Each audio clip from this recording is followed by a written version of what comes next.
How to fix SOS only on iPhone. Go to settings, and then you want to go to mobile data, and here you want to go to mobile data options, and inside here you want to make sure the data roaming is enabled.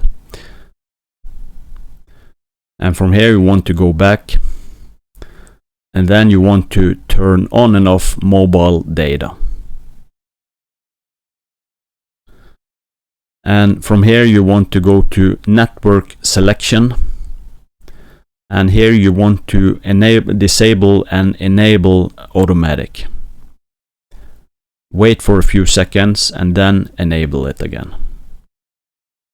Then you want to tap back,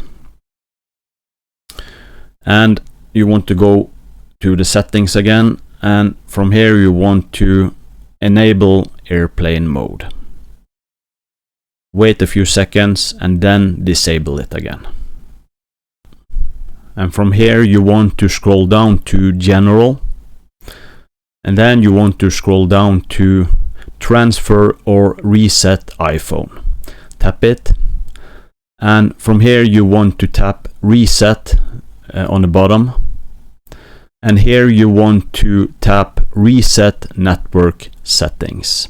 And from here they will ask you to tap your passcode, and then you want to follow the instructions. When all of this is done, try to restart your iPhone and see if this issue is resolved.